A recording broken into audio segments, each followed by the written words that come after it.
chained like a monster, until a human dared to see her soul. The Arizona sky, on that scorching September afternoon, looked like something out of surrealist painting. Heat shimmered over the cracked asphalt, and the horizon trembled under the weight of the setting sun. The orange was so intense the air seemed to blaze, as if the sky itself were burning from the inside out. Farther south, among plains dotted with cacti, red rocks, and dust, an underground military complex lay camouflaged in the desert, hidden from ordinary eyes but pulsing with secrets few in the world could fathom. There, deep beneath the parched surface, the atmosphere was entirely different, cold, clinical, and filled with metallic echoes. On sublevel 6, the lighting never changed. Always the same sterile white, always the same routine. And at the end of a corridor protected by triple reinforced plating and cutting-edge sensors, there was a cell designed to contain entities deemed hostile or unclassifiable. Inside it, there was her. She had no name, at least not to humans. In the lab system, she was simply Subject Alpha 9, the first creature captured alive during the mysterious Redstone Canyon incident, a collision between an unidentified flying object and Earth's atmosphere.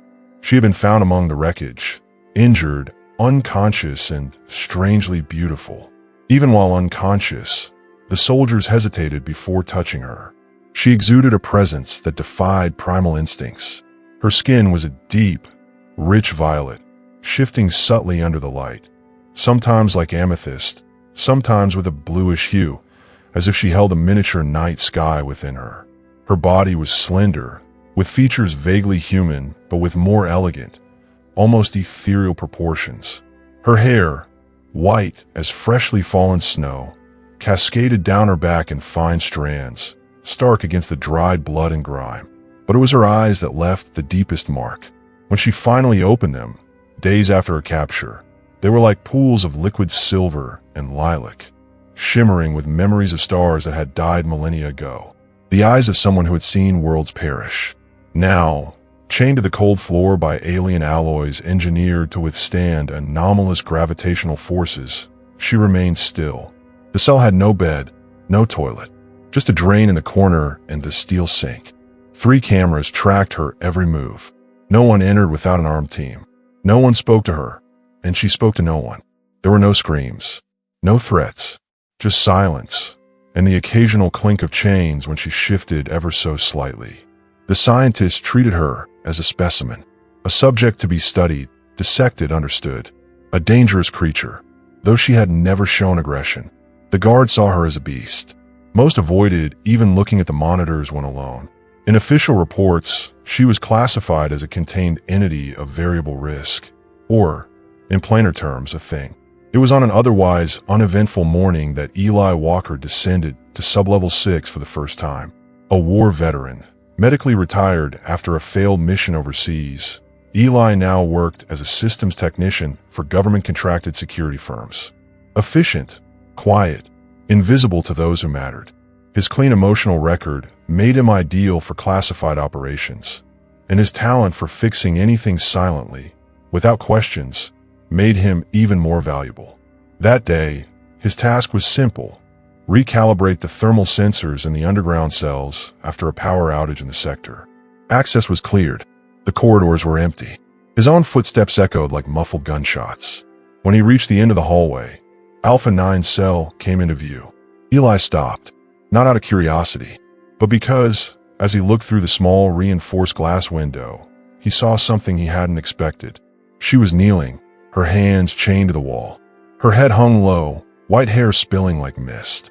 Her purple skin was marked, not by nature, but by bruises, scratches, and untreated wounds. And yet, there was a quiet dignity to her. Something unbroken. He should have moved on, but he couldn't. For almost a full minute, he stood there, staring at the strange, broken figure. And then, as if sensing his presence, she lifted her face. Her eyes met his. No words were spoken, but Eli felt it like a physical blow. Those eyes didn't belong to a thing, nor an enemy. They belonged to someone who had endured horrors. A living, vibrant consciousness trapped in a hell built by men. He took a step back, swallowing hard. The radio crackled. "Technician Walker, Status? He didn't respond right away. He kept looking at her, and for a brief second, he thought she was looking at him with something close to hope. A silent alarm blinked on his interface. Protocol delay. But he didn't move, because in that moment, something inside him shifted. Eli knew he wasn't authorized to interfere, but he also knew, with disturbing clarity, that what he was seeing wasn't right. She wasn't a monster. She was a prisoner, and she needed help. Sublevel 6 had no windows, not a single crack where sunlight could slip through. Time there wasn't marked by sunrises or sunsets, but by shifts, alarms, protocols, and cameras that never slept. And yet, even without the natural rhythm of the hours, Eli could feel the days passing, each one heavier than the last, ever since he locked eyes with that creature. Her, the alien, the silent prisoner. He didn't know her name, didn't even know if she had one that a human mouth could pronounce. But from the moment their eyes met, Eli knew something with a certainty that even his combat memories couldn't shake. She wasn't a threat. She was a victim. Eli tried to carry on with his work as always. Discreet, efficient, invisible. But cracks had begun to form in his emotional armor. While repairing the ventilation systems, his mind wandered back to her. In the elevator, he thought about the cold metal restraining her wrists. And at night, lying awake in bed, he couldn't stop replaying the way she looked at him, like she was begging for help without ever moving her lips. He started returning to the hallway outside her cell. At first, under pretense, thermal sensors to recalibrate, security systems to inspect. Later, without excuses, he just came back, walked slowly, watched, sometimes stood still for a few seconds, heart pounding, before moving on. The cell was sealed by a reinforced door with a small viewing window. Behind that glass, she was always seated on the metal floor, her back against the wall, white hair like mist draped over her shoulders, eyes usually lowered, but sometimes she would look up, and when she did, Eli would stop breathing for a moment. It was as if those lilac silver pupils pulled forgotten memories out of him, as if she wasn't just seeing Eli, but seeing through him. One morning, something was different. As he approached the cell, he noticed an alert in the locking system. The status screen showed an updated protocol. Restrictions reinforced by order of PSYOPS unit. Containment level raised to 6B. Eli frowned. He looked through the window, and his stomach dropped. Now her ankles were shackled too, forcing her legs to remain bent at all times. Her wrists, once bound with metal cuffs close to her body, were now suspended above her head, chained to the wall by hooks. Her arms trembled from the constant strain. Her joints must have ached. Her violet skin was blotched red from pressure. She didn't scream, didn't cry, just kept her eyes closed, her body curled, her breathing slow. Eli felt a wave of nausea rise in his throat.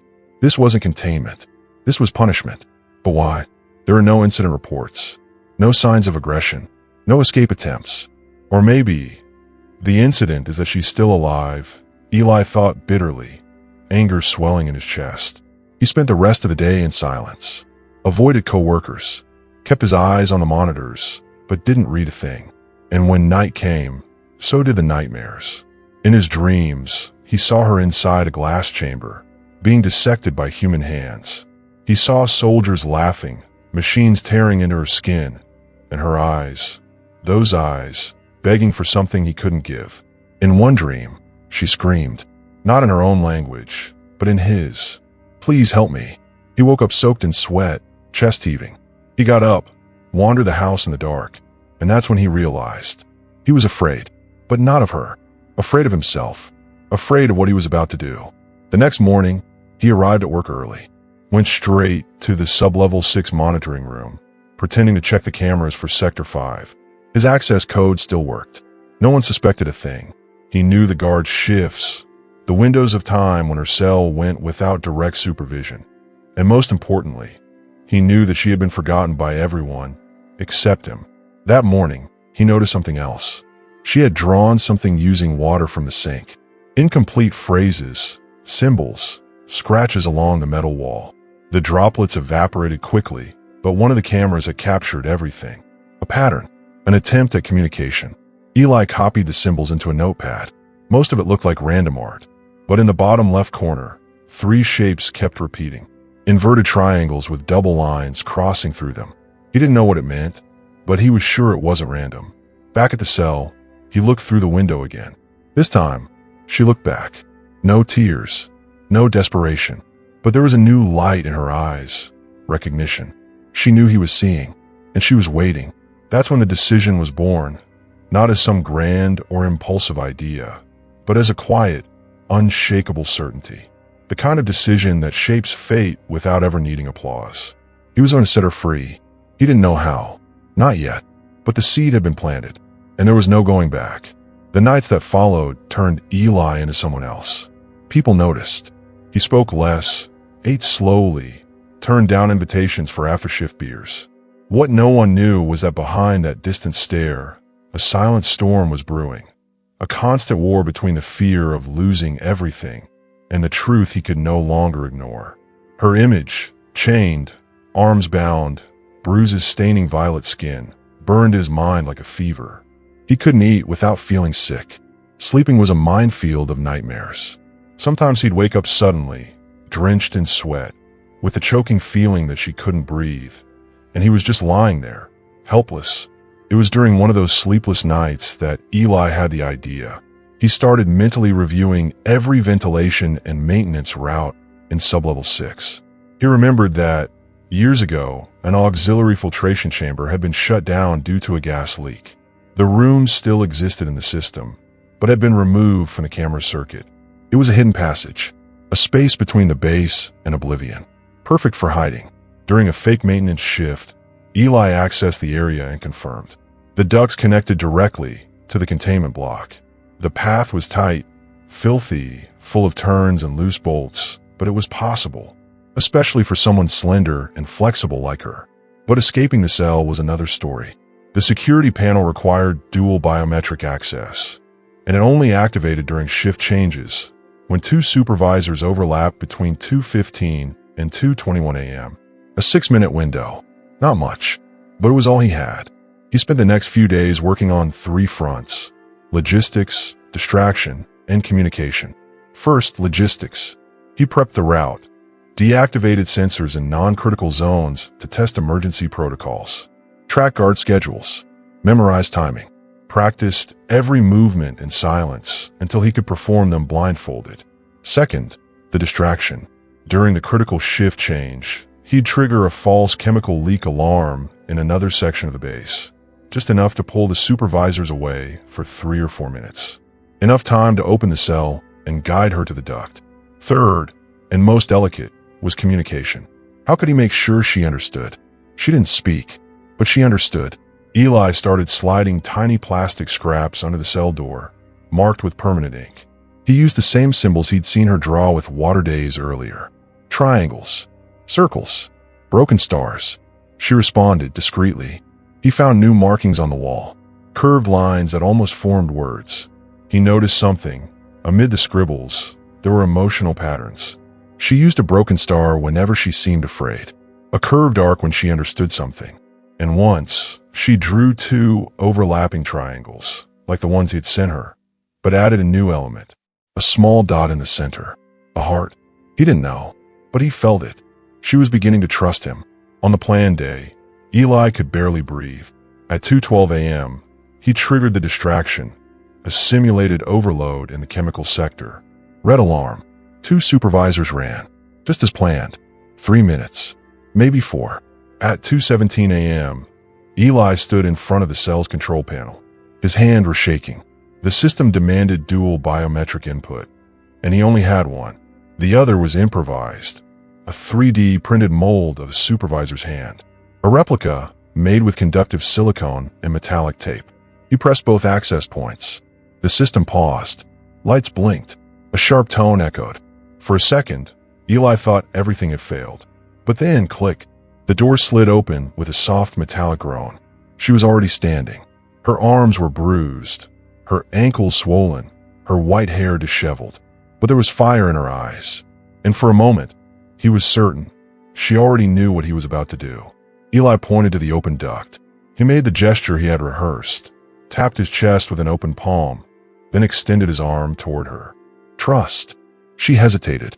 A sound echoed in the distance. Footsteps? Voices? There was no more time. She moved. Silent as a shadow, she crossed the cell.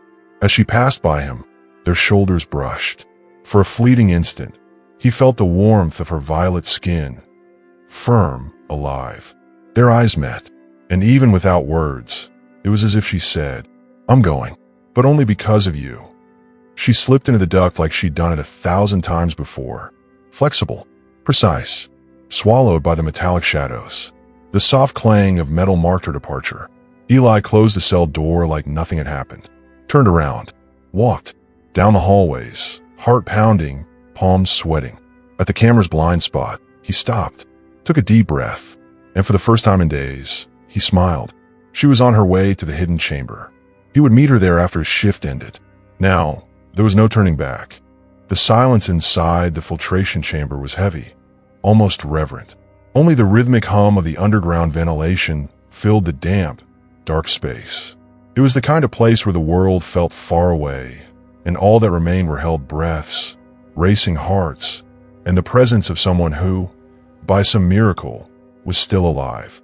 She was there, sitting against a metal wall, knees pulled close, her body wrapped in a worn thermal blanket. Strands of dirty white hair fell over her closed eyes. Her purple skin, bruised and stained, trembled slightly, not from cold, but from sheer exhaustion. Eli stood at a distance, watching. For long minutes, he couldn't move. What had he done? He had betrayed his superiors, broken international protocols, bypassed the security systems of a government base. All for her, for someone he barely knew, yet somehow couldn't imagine leaving behind. When she opened her eyes, she looked at him with the same quiet mystery as always. But something had changed.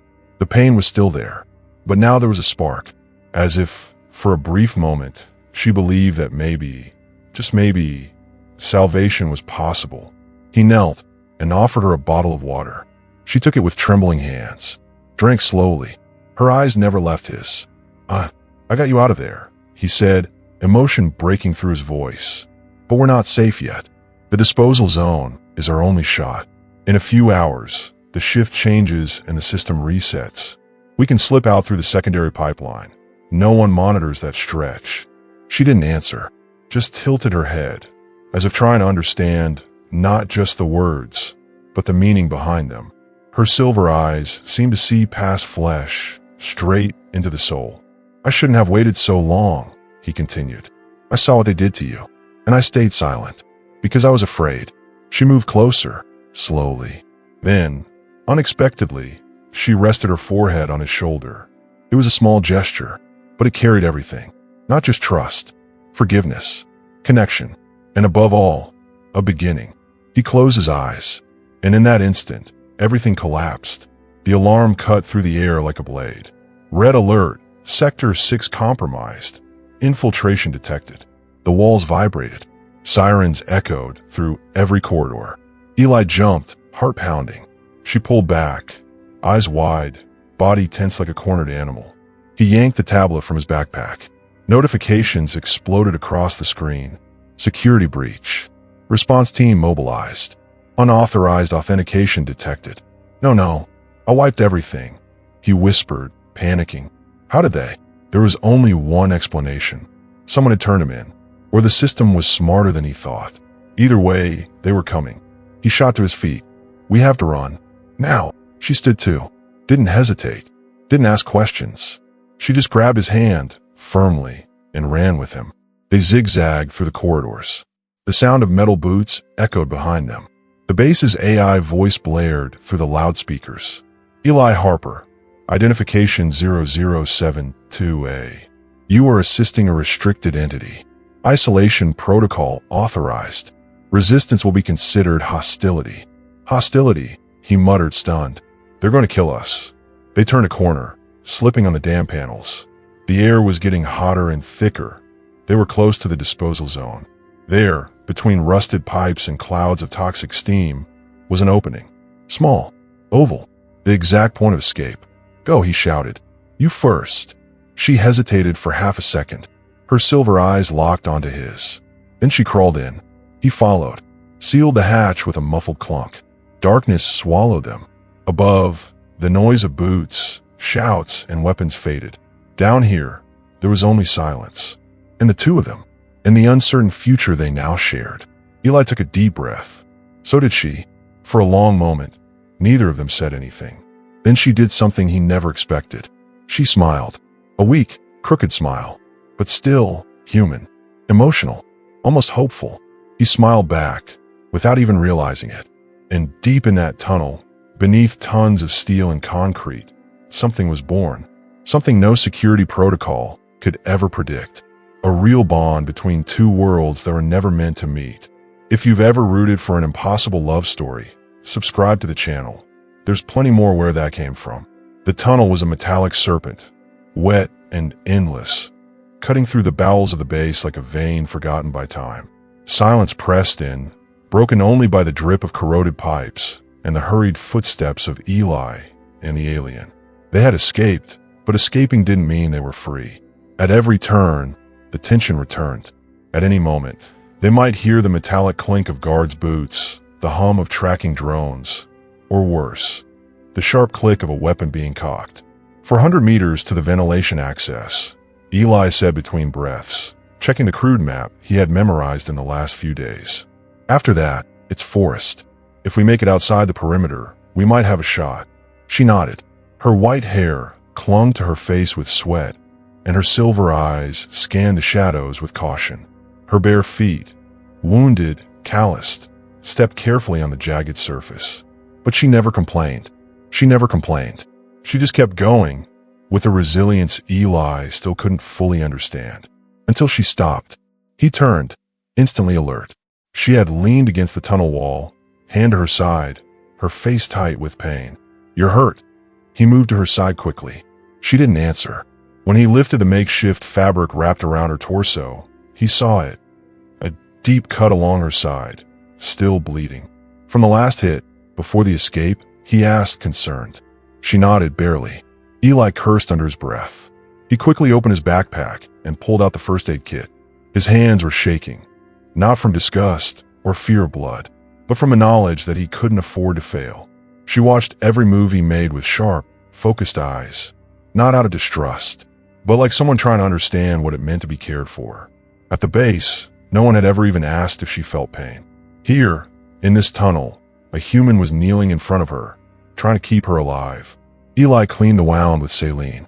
He bit his lip when he heard the soft whimper she tried to suppress. "I'm sorry," he whispered. "I know it hurts, but if it gets infected, it'll be a lot worse." She touched his arm, a simple gesture, but in that moment, it felt like an anchor in the middle of the storm. After treating the wound, they kept moving, slower now but determined. They reached the ventilation grate. Eli pried it open with the help of an old key he had hidden inside an emergency respirator weeks ago. The structure gave way with a dull groan. Outside, the forest. Dark, dense, damp, but alive. Their first step onto the soft earth felt almost sacred. It was the first time in days she had felt grass under her feet. And for Eli, the first time he fully felt the weight of what he had done. "From here on out, everything changes," he said, looking up at the night sky, covered by low, heavy clouds. Her name in her alien language, she whispered. He turned to her.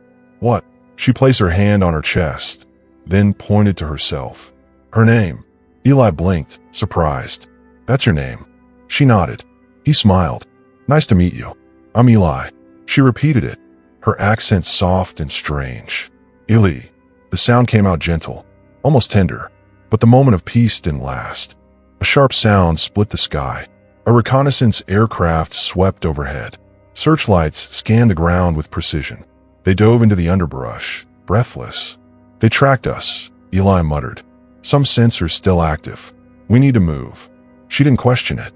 Even injured, she stood and followed. The next few hours were a slow-motion nightmare. At every kilometer, new dangers. Tracker drones, energy barriers across major paths, hidden traps once meant for wildlife, now reprogrammed to detect aliens. And Eli began to understand something horrifying. The world outside wasn't any less cruel than the base. On TV, they said the captured beings were dangerous, but they didn't feel, didn't communicate. that they were living weapons. But she had felt pain. She had smiled. She had trusted him. They were lying. By the edge of a stream, they stopped to rest. Eli foraged for berries and edible roots, while she quietly washed away the dried blood from her purple skin. Seeing her like that, free, if only for a moment, Eli felt a different kind of weight in his chest. Something beyond guilt, beyond fear or adrenaline. He was falling in love with her, not out of pity, but for her quiet strength, for the way she kept trying to understand a world that only rejected her, for the way she could say more with a single look than most humans could with 1,000 words. When she approached him and held out a small bluish stone, some kind of symbol from her home, maybe he knew. He knew he wasn't just running with an alien anymore. He was running with someone he'd die for. Dawn broke over the forest beneath a leaden sky, thick with clouds that filtered the light into pale blue-gray tones. The air smelled of wet earth, leaves, and moss. Eli woke to the soft sound of Kare's breathing beside him. They were sheltered in a hidden cave, its entrance wrapped in thick roots from an ancient tree. Nature, once just a backdrop, was now their ally. Kare slept curled in on herself, as if Earth's chill was still unfamiliar to her body. Her tangled white hair caught the dim light like strands of silver.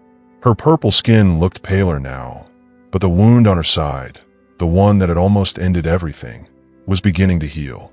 Not from time, but from something inside her, a subtle energy, pulsing under her skin whenever she focused. Eli couldn't stop watching her. She wasn't human. That much was obvious, in every feature, every motion, every outline. And yet nothing in the world felt more real, more alive, more right than protecting her. Kare stirred with a small shiver. Her silver eyes opened and met his. There was no fear, just exhaustion, and a silent question in her gaze. "Are we still alive?"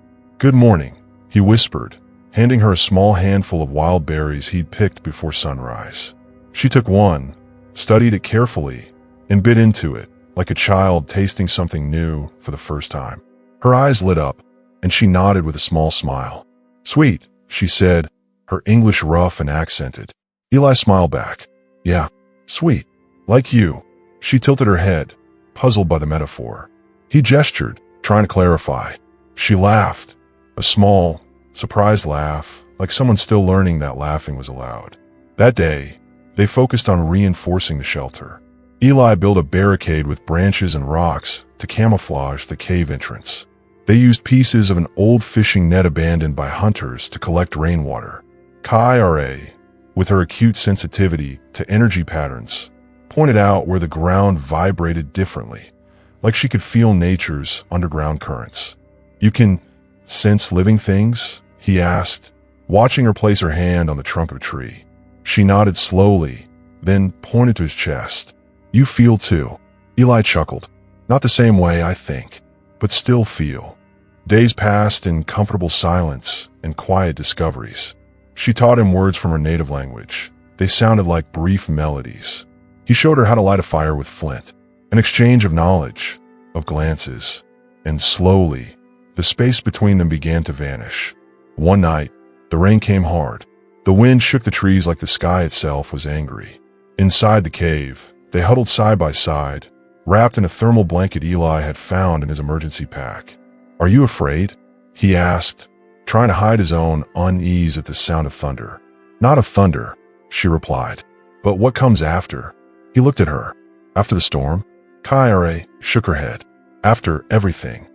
She was talking about the unknown, about the day they'd no longer be able to hide, about the question of survival, and what might remain between them once the world found them again.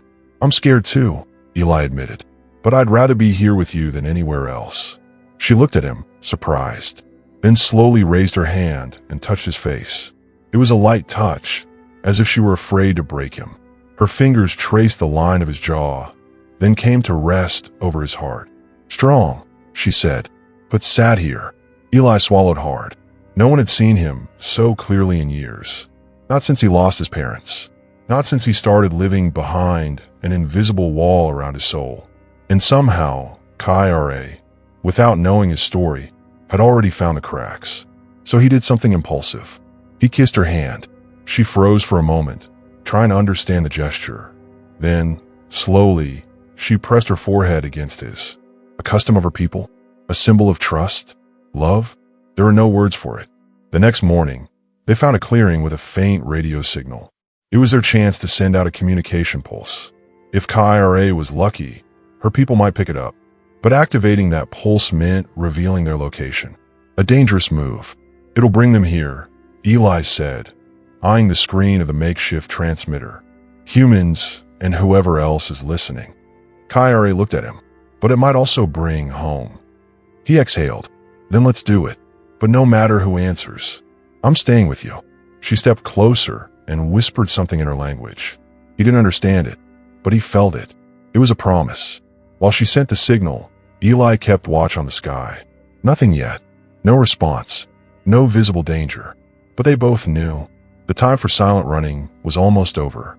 Soon, the world would come for them, and whatever they felt for each other would have to survive what came next. The silence after the signal went out was the heaviest Eli had ever felt.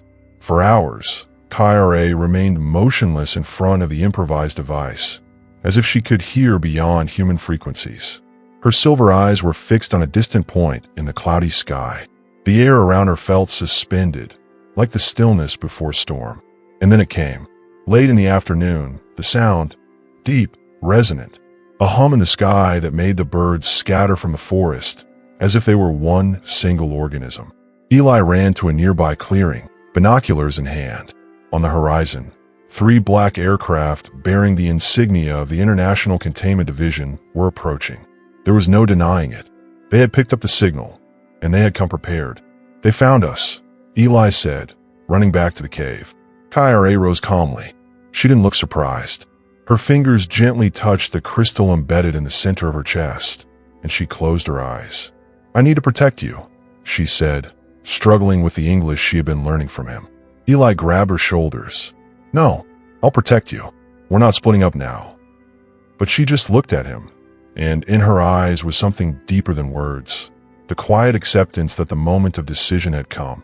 Within 20 minutes, the helicopters hovered over the clearing. Armed troops began spreading through the forest. They carried advanced bio-tracking gear. They knew she wasn't just any prisoner. They knew her body emitted frequencies beyond the human spectrum. Eli and Kyra ran. The forest swallowed them in shadows and tangled roots. But the troops' thermal sensors had already picked up their trail. Drones appeared slowly, like silent predators. Then Kyra stopped suddenly. Don't run anymore, she said. They want me. You can escape. I'm not leaving you. Eli, her voice trembled. If they take me, they won't punish you. But if we fight, they'll kill you. And use me. I know what they do to bodies like mine. Those words hit Eli like hot metal. What had she seen? What had they already done to her before he found her? If you give yourself up, they'll kill you from the inside. Just like they already tried. Eli growled, eyes blazing. And I'm not living in a world where you suffer again. She hesitated, then reached out her hand. Her violet fingers touched his chin gently. Then, we fight together. A drone spotted them. It sent out an alert pulse. Seconds later, troops began surrounding the area. Gunfire erupted. Eli pulled Kyra behind a tree, drawing his pistol, the same one he'd kept hidden since the escape. But she was the one who changed everything. Kyra stood slowly, facing the soldiers. She raised her hands, but not to surrender. A purple glow began to emanate from her body, growing in intensity, in heat. Leaves lifted off the ground in the wind generated by her energy. The crystal at her chest pulsed rapidly, like a heart about to burst. The soldiers hesitated. A shot rang out. Eli shouted.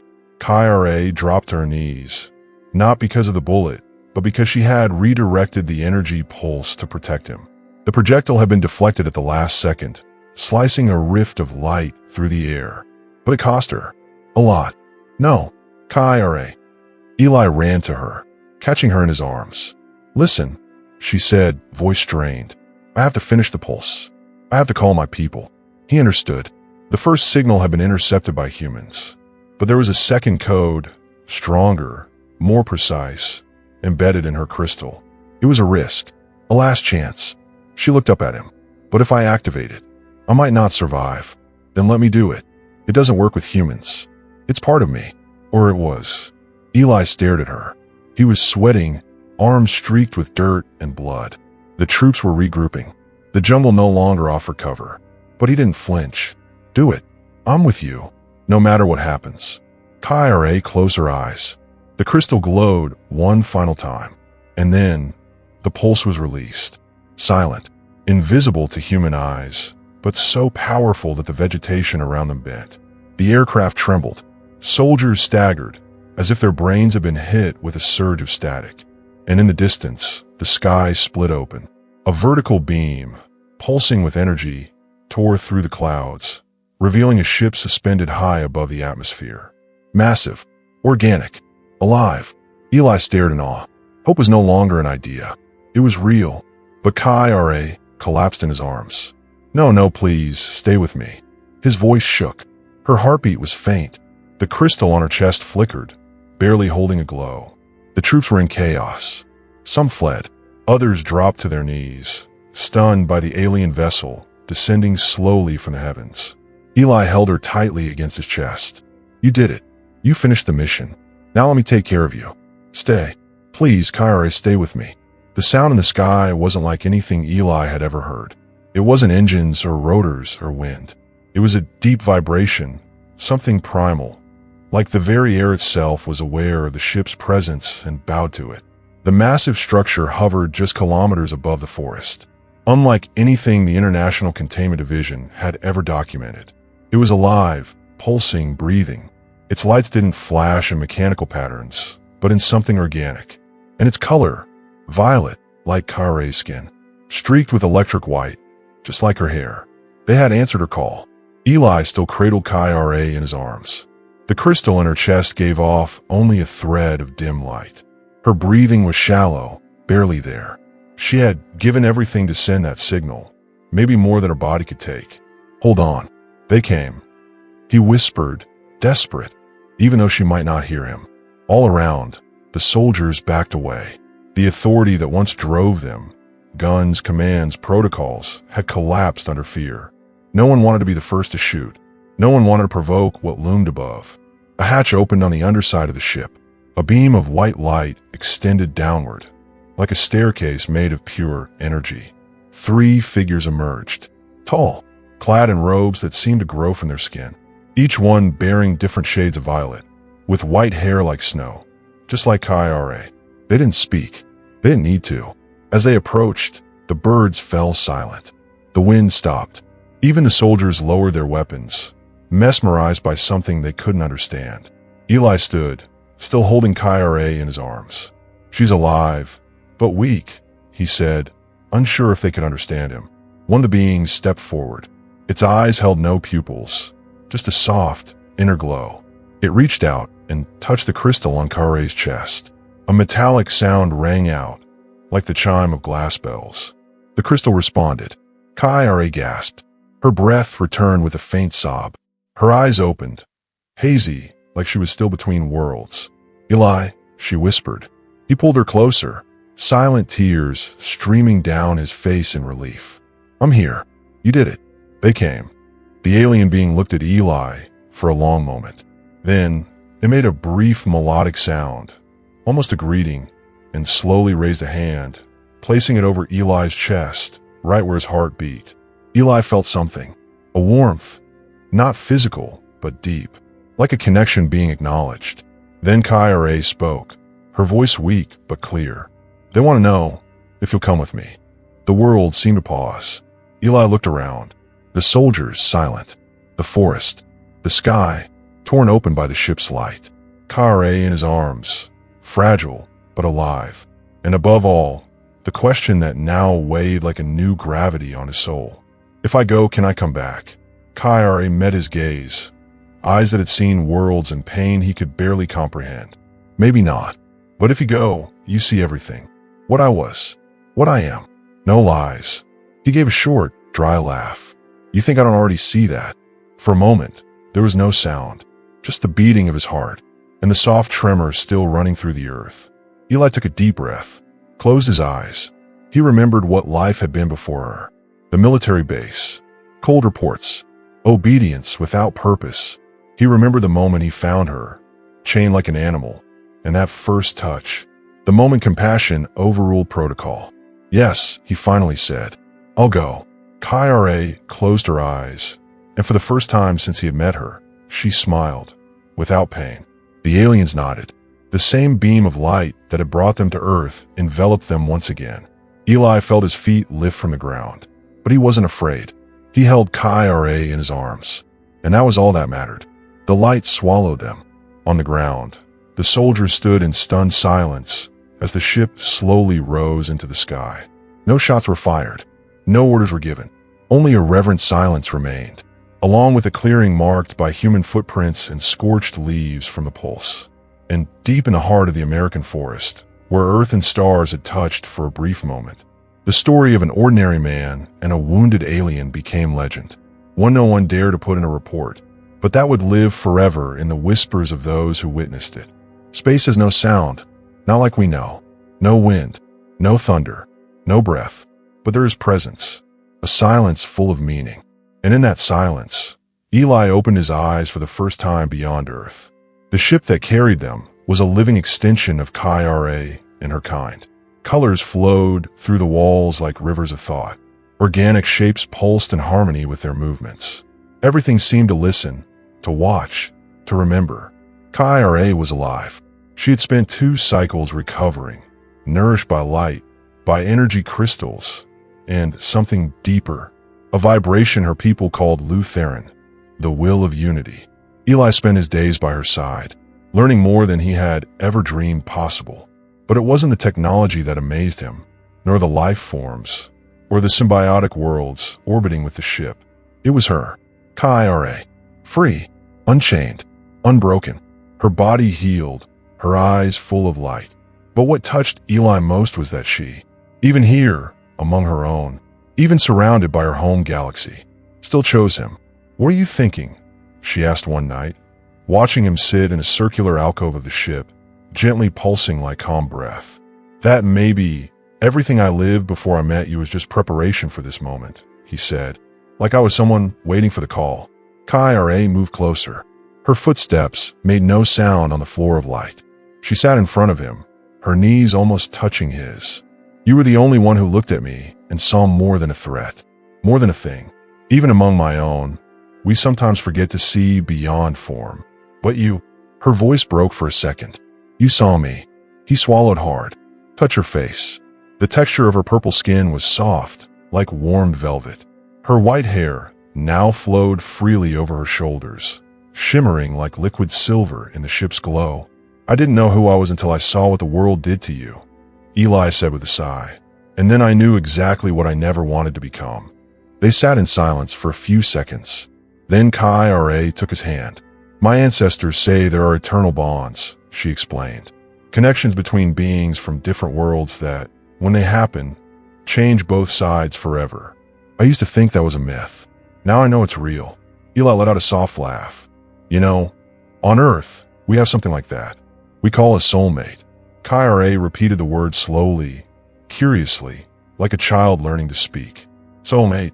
It's when 2 people were made for each other, even if they come from different planets.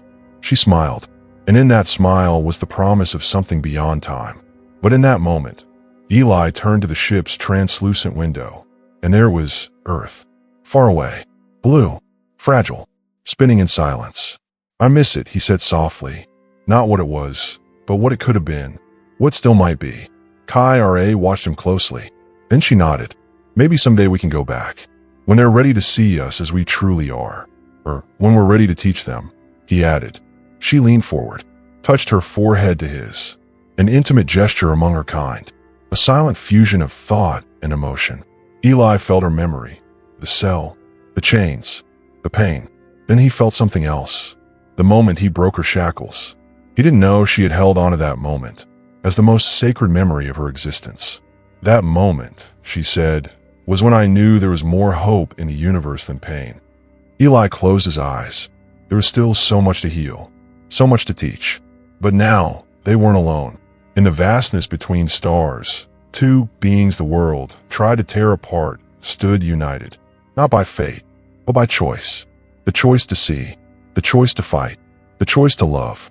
5 years later, Earth was a different planet, though most people didn't know it yet. The alliance that had started with a single act, a human breaking chains, had blossomed in the shadows, not through governments, but through seeds planted in human hearts brave enough to see beyond fear. Chi-Ra and Eli now lived aboard the Hartel, a station orbiting between galaxies. More than a home, it was a refuge for exiles, for scientists, for poets, for survivors of every species. Chi-Ra had become an ambassador of reconnection. She had earned the respect of her own, the admiration of many humans, and the love of a man who had crossed the universe with her, asking nothing in return. And Eli, he was the silent symbol of something no one could quite define. Not a diplomat, not a soldier, not a martyr. He was a choice. The choice of an ordinary man who decided to see, protect, and love what humanity was taught to fear. At the heart of the station was a room called the Garden of the First Act. There, a translucent sculpture told a story too dangerous to be recorded officially. Broken chains, a human on his knees, an alien, her chest crystal dimmed, reaching out. The inscription read, "When pain silenced all sound, he heard her. When the world demanded fear, he offered freedom." And that changed everything. Some delegations from Earth visited the station in secret. Some returned with new eyes, others with changed hearts. Not all were ready, but the seed had been planted. One quiet morning, as the light of 2 stars poured through the station's organic glass, Chi-Ra held a small object in her hands. A crystal, smaller than hers, but already pulsing. "It responds to your presence," she said, smiling. Eli looked at the crystal, then at Chi-Ra's gently curved belly. "I still can't believe he laughed softly, hesitating, can create life together. Hybrid life," she gently corrected. "Life that carries both worlds. And maybe something new." He knelt, touched her belly with reverence. The floating crystal responded, releasing a soft tone, like a tiny heartbeat. There, in the space between stars, between languages, between civilizations, something new was being born. Love wasn't just possible, it was necessary. At the station's command center, a special transmission was released to Earth. Encrypted, masked, scattered among billions of signals. Only those who chose to listen could hear it. Chi-Ra's voice. "If you found the story, then you're ready to see. I was enslaved, tortured, reduced to a foreign body. But I was saved, not by weapons, not by technology. I was saved by a gesture, by someone who chose to treat me as someone. This story is real. It's happening. And you, human, you have a chance to choose what comes next. Between fear and love, between domination and connection, between repeating the past or creating something that's never existed." The message ended with a single image. Eli and Chi-Ra standing side by side, looking toward the distant blue planet. No weapons, no crowns, no titles, just 2 beings, bound by something no empire, no government, no galaxy could ever conquer. Empathy. If you made it this far, drop a comment below. I believe in stories that cross the stars. Enjoyed the story? More is on the way. Subscribe, hit the bell, and share it with someone who believes in the impossible too.